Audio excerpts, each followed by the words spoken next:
On today's show, we round up the very best celebrities for your viewing pleasure, the film stars. And in those days, the only thing you could be is a secretary, a nurse, a teacher, and a wife, or a professional wife, you know. And I thought, well, a professional wife isn't too bad, you know. Pop stars. I actually had to be quite bold, and after weeks and weeks of flirting, I made a little move on him on the tour bus, and I snogged him. Soap stars. I was confronted with what if. I can't imagine my life without him. That's simple. And the Hamiltons. And I have to tell you, also at the conference was Anne Widdecombe. Yes. So if I'd played my cards differently, then the course of history might have been very different from what's turned out, isn't it? I might have been a Member of Parliament for Maidstone and she might have been Mrs Neil Hamilton. Yes. And we kickstart with their first loves. I was 17 and I was at a party with my friend and I saw this guy and he was mad. He had a bright orange shirt on. The minute I started kindergarten, I always had crushes on the other little boys. And from then on, it's just history. I always thought I would fall in love with someone tall, dark and handsome and be swept away.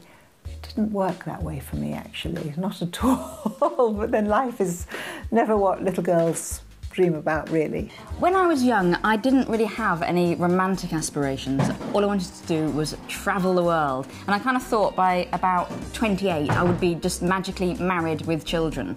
And it took quite a bit longer than that for it to happen. I didn't really fall for actors on the whole. I was always more interested outside the business.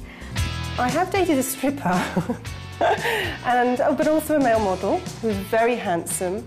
And I actually spent 8 years in a relationship quite early on, when I was quite young, with someone which was really just a boy next door type, really. So quite different ends of the scale. Boys and relationships kind of, took a backward step really, because I was so focused on, I danced every night of the week and I went to singing classes and theatre school and I did all of that, and that was my love actually. That was very much my first love. And when they met Mr. Right.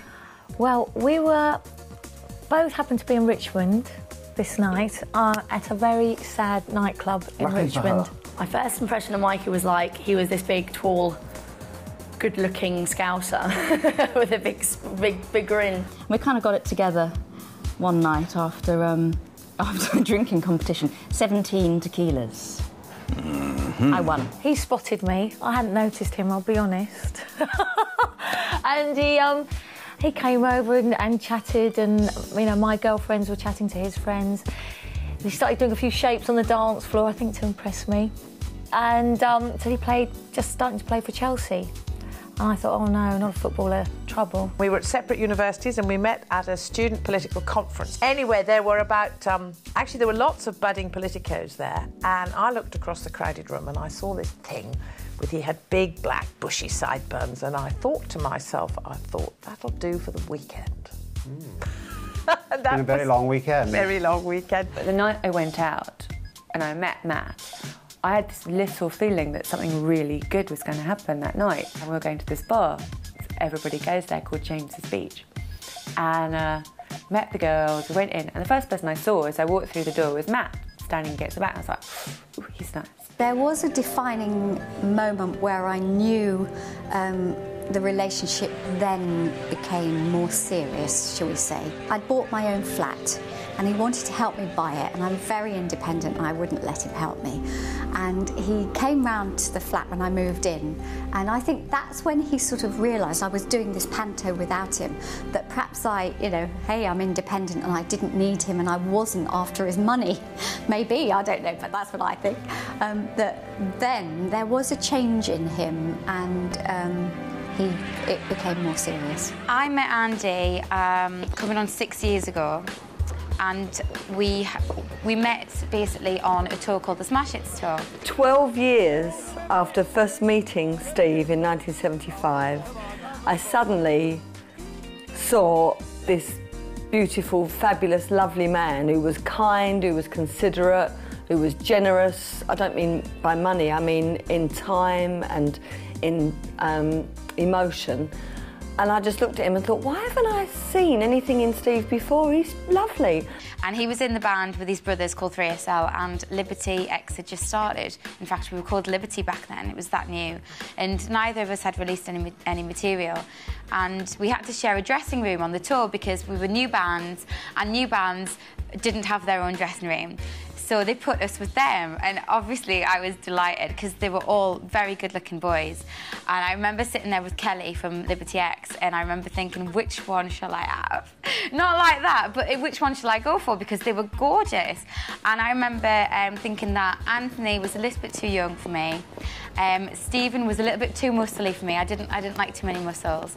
But Andy was absolutely perfect. Hit the nail on the head, and then we started to date. And in 1987, I rang him and I said, Steve, I need to talk to you. There's something on my mind, you know, and it involves you. And he went, all right, sure, don't worry. And he came straight round and we went out for a meal. And I said, I like you more than I ought to because we're mates. And he went, no, you can't. You know, if it all goes wrong, if it all goes pear-shaped, then we lose our friendship as well as a possible relationship. But I wouldn't take no for an answer. And here we are, been married 15 years. My agent had signed a contract with MTV that stated I had to get married in September. I had two choices. I could pull out of the whole thing, of the whole show, but that would mean suing my agent, probably having MTV sue me. Well, it would mean a whole big, nasty mess, which I was prepared to do if it came to that, because if I didn't find anybody to marry, or I didn't find the one, or my soulmate, or whatever, obviously I didn't just want to marry some random that I didn't care about. So I had that choice, or I could find the one. I had to tell Matt and be honest with him, look, I'm going to be married by the time you get home from Japan, you know, you're lovely, you're very good looking, and up until then I wouldn't have given him the time of day, being who he'd been out with, but I'd kind of got over that and was talking to him, you know, on a nice, friendly level.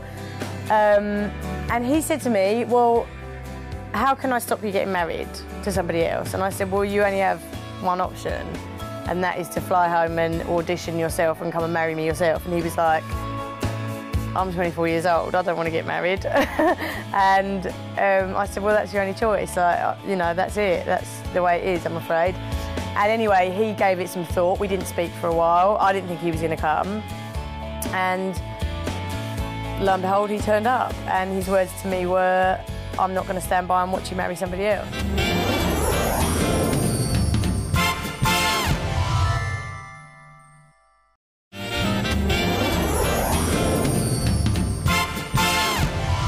Now, on to the big day. I think the strange thing is, because I always wanted to be an actress from the age of 5, the make-believe was always playing other characters. So as far as my own wedding was concerned, I didn't particularly want any big Barbie doll wedding. I actually wanted a very simple affair, even from when I was small, I think. And that actually did carry through to my actual wedding. We decided we wanted to get married in Wimbledon, where Jason is from, in Wimbledon Village. And at his school we had beautiful grounds, and we thought, hey, we could do a beautiful marquee in the grounds of the school. I was getting very excited with all the preparations and getting the music and the food, tasting. I just so enjoyed organising it. I'm offered to go to London to do a play in London at the Piccadilly Theatre in Piccadilly Circus. And I thought, well, I don't know anybody over there. I was never going to turn it down. I had to go and be in this play. But I let my husband know, who was at that time stationed in Germany at the Air Force Base at Spangdahlem. And I let him know with a telegram that I'm coming over to do this play. And every weekend he commuted from Germany to come down and be with me for the weekend. And that was the beginning of the end, because he said, you can't go home from London without going through Paris. You've got to just at least see Paris. And I thought, well, he's probably right. I get to Paris, and he said, well, you can't leave from Paris without coming and seeing what the Air Force Base is like and meet my friends. So it was like from lily pad to lily pad to lily pad to wedding. We got married on the Air Force Base. Not the way I had planned it, not at all. The day we chose was only the day England were playing. So I played Scotland in the Euros, Euro '96. But unfortunately, you know, if you've got to get married on a Saturday and there's a big European Championship or a World Cup happening, chances are there's going to be a game being played at some stage, and it was just unfortunate for us that it happened to be played that day at that time. And he was gutted. Well, Neil's proposal, good heavens. I've never had one. Still waiting. No, I told him we were getting married. It was a great shock to me when Christine told us we were getting married. It wasn't at all. You're quite wrong. It wasn't a shock at all. I'll tell you what happened. It was a shock to the system when I realised it wasn't just talk. We had to speed up our wedding plans because I was pregnant and because Mike, unfortunately, was going to Iraq. Yeah, I mean, the bottom line there is I was going to a war zone and I might get blowed up. And if that happens, we need to make sure that she and the boy were taken care of financially. So it was a combination of the pregnancy, but really it was that risk factor that made us have to speed everything up. And it was so difficult organising the logistics because I was marrying a foreign national, the laws had changed, we were both travelling, I was in Egypt, he was in the States, and we were trying to get the documentation together, and the visas kept being rejected, and it was just a nightmare. I didn't have a wedding planner, I didn't want one, to be honest. I knew what I wanted, and you know, it's something that every girl thinks about from being pretty young, and I wanted the fairy tale. On my wish list was definitely horse and carriage, fireworks, obviously, you know, a big wedding with all the family and friends there. We have big families, so we wanted everybody there. We wanted it to be traditional, so we opted for this beautiful, you know, stately manner.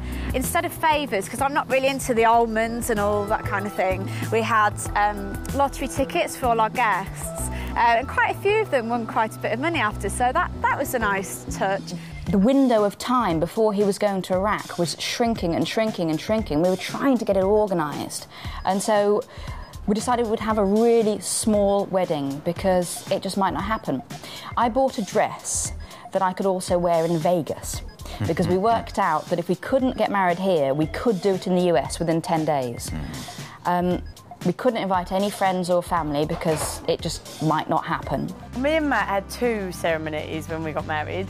First bit, the legal bit in the club, was like the outrageous side of us. It was like the side of us that just doesn't care and that's just like, oh, let's just go and do it. And I was in a miniskirt and Matt was in ripped jeans and a shirt, and you know, we had 6 witnesses instead of 2, and one of those was a famous gangster. The wedding dress was worn by my mother for her wedding to my father. I'm pleased to say that I was able to wear it in 1974, and it looks sensational, and it was very special to have been able to wear her dress. Then, of course, the Sunday morning came. That was the big, massive wedding, and that was the same as, I guess, any other huge, traditional, beautiful wedding.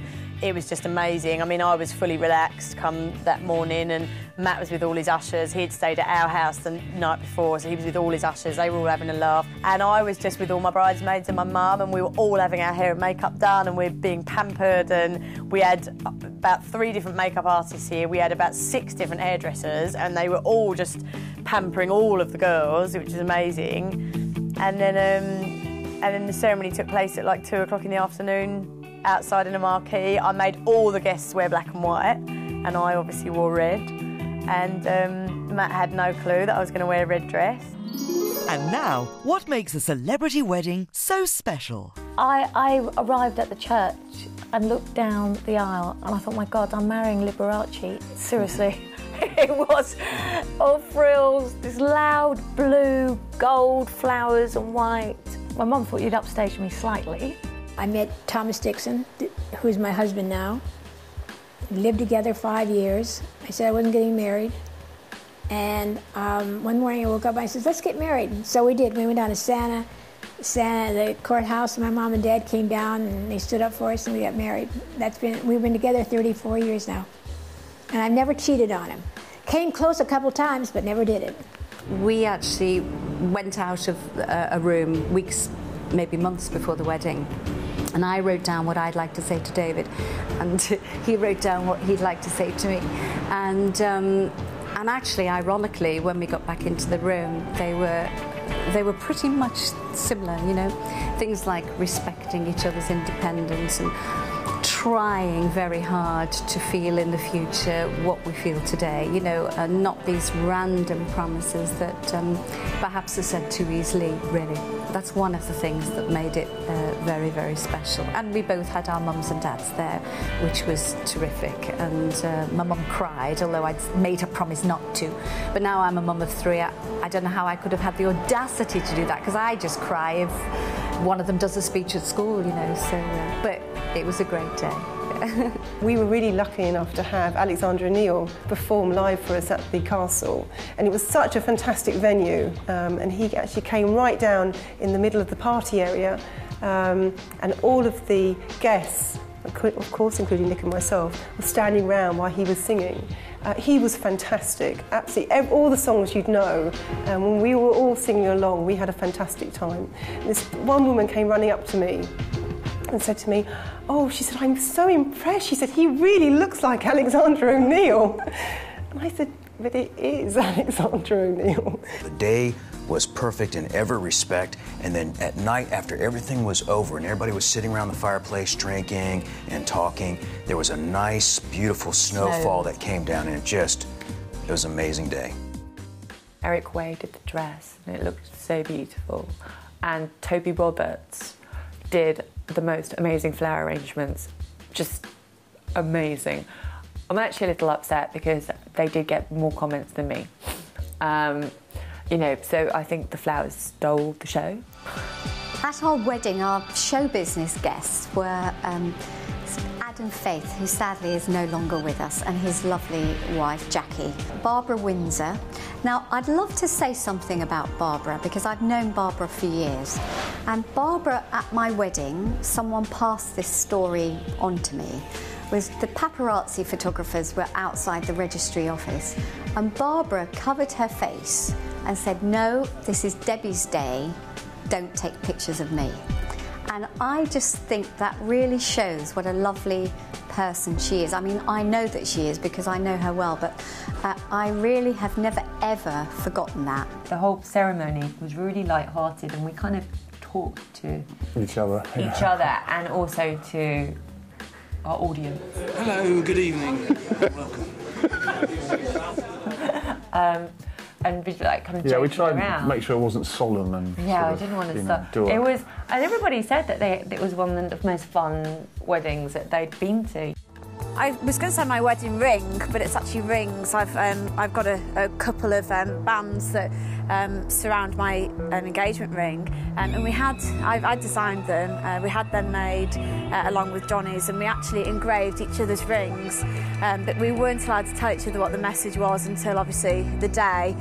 So on the day we got a really nice surprise, and we'd actually engraved the same thing actually, which was quite weird, because we called each other it's really corny, love of my life, and obviously we couldn't fit all that on a ring, so we had LOLM, love of, no, LOML, oh no, Johnny's gonna kill me. And just what is their secret to a successful marriage? Our relationship has lasted because we're both alike. He's a sense of humor like I have. He likes to tuck dirty. He likes to do things that he likes the same food. He likes to do everything I like to do. I think you've got to have a sense of humour, no matter what, and it gets you through the highs and the lows. And I think if you can laugh at your lowest, have something bad, make something funny out of it, you can win through. I really do. I think that is, for me, I think with us anyway, it's what's helped us get through. For sure. I think the secret to a successful marriage is to have the love, to have the friendship, to have the communication, and I think, you know, more importantly, to have fun, you know, to just really love each other's company, want to, you know, spend as much time together as you possibly can, and because, you know, we work a lot, so we have to make sure that when we are together it's special times, and I think, you know, that's our secret.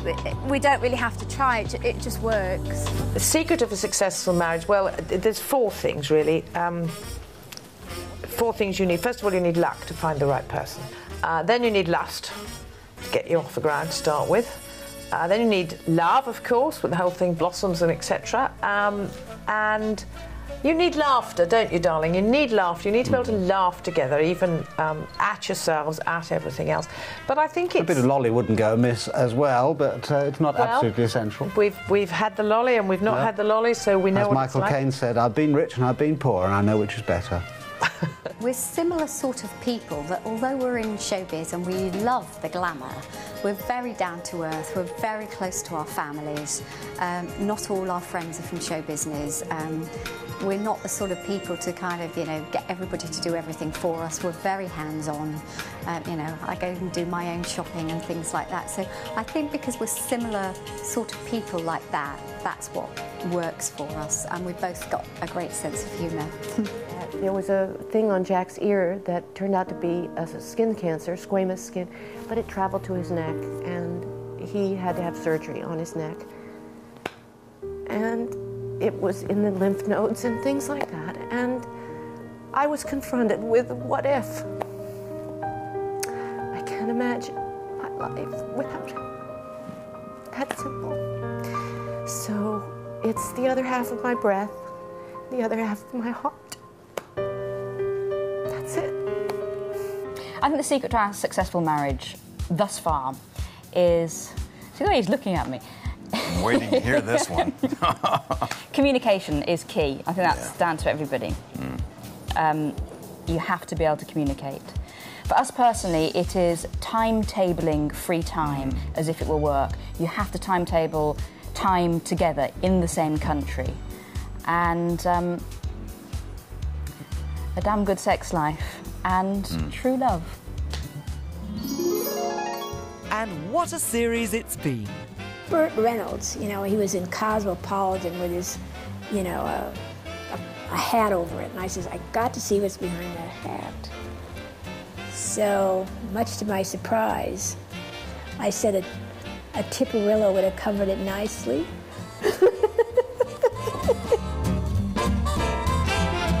When we were in the house, the old sexual tension was very high. And no, I definitely think we wanted to take our relationship slightly further.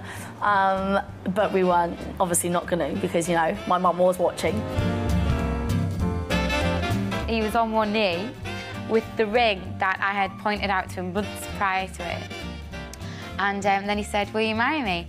And my first words, I don't even know if you can put this, maybe you can bleep it out, were... It was the lizards that did it. We were a pair of freaks. He actually said, well, I think perhaps we ought to get married. It'd be great fun and all the rest. And will you marry me? Now, he says that he doesn't remember this. That he had been at the dentist, and I'd picked him up from the dentist, and he was so scared or something that he'd had to have an injection. And he said it had affected him, and he couldn't remember what he'd said. That's what he said.